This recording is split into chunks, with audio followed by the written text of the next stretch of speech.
Well, hello there people, welcome back to my channel. And in this video, which is going to be a super short one, I wanted to give you a little tip on some things to be aware of when replacing CamCover gaskets. And in this video, I am replacing the CamCover gasket on my Lancer Evo6 with the 4G63 engine. This is a perfect example of the tip that I want to give you and why it is important. So, usually I like to refer to the workshop manual to see if they state some tightening torque or use of additional sealant. You should not use additional sealant unless the manual calls for it, and that is a rule that I go by. Many people don't give a shit about what the manual says, and they use silicone sealant all over the place. I do not work like that. The manual says that you should use additional sealant on all the corners to avoid leaks. Here, where there are mating surface, there,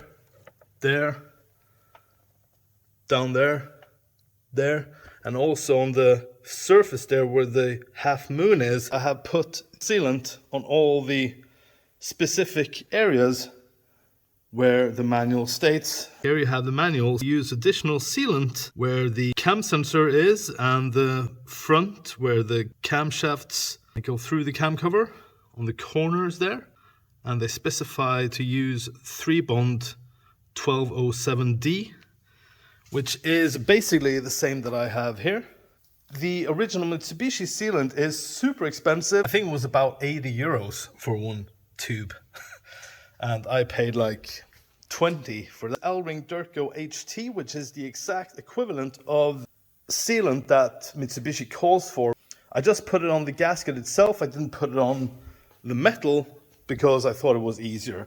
Also, a little trick is to put a dab of sealant on the underside of the rubber gaskets, so when you put these on and you turn the cam cover upside down, they do not fall off. They tend to do that, especially if you're using not original parts, like I do here. I use the L-Ring cam cover gasket just because I did. So it's quite loose fit, but you don't want to fill like the whole gap with silicone. That is not necessary. So I have put it on. Now I double check that the gasket is not falling off or anything. It is on all around, spot on. So then I can put the screws in.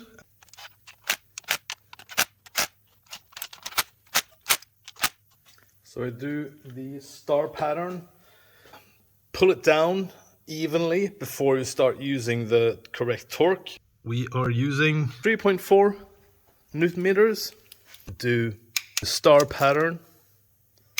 I always go in the middle and then on the outside for some reason. I don't know if that is correct or not, but it just feels more logical. Because then if there are any imperfections in the cam cover, you kind of smooth it out from the inside and out. Oh my god, I'm rhyming like Busta Rhymes. Coils, 10 Newton meters. Wiring bracket, 9 Newton meters. Timing belt cover,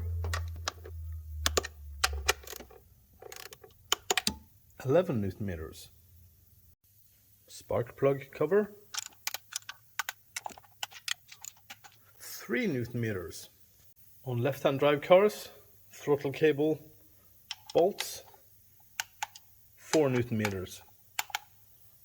Ish. Couldn't find it, but not more than 4 or 5.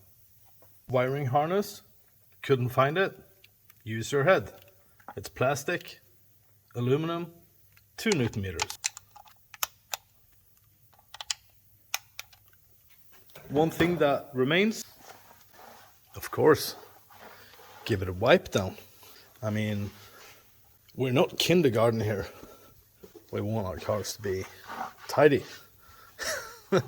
At least I do. So people, that was all I had to show you. I really hope you liked the video and that the info that I tried to convey to you came through as somewhat of a cool thing My main point is that you do pay attention to what the manual says.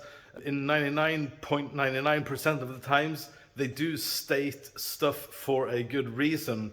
Like for instance, in this case, also the tightening torques, of course, you don't have to always use a tightening torque. The saying that you have it in your wrist is somewhat true, but why not just use the manual if you have it, instead of like risking ruining threads in a critical component or a hard to get component. So I hope you liked the video, and I really hope to see you guys in my future videos. So until then, have a great day, and see you guys later. Bye bye bye. See ya.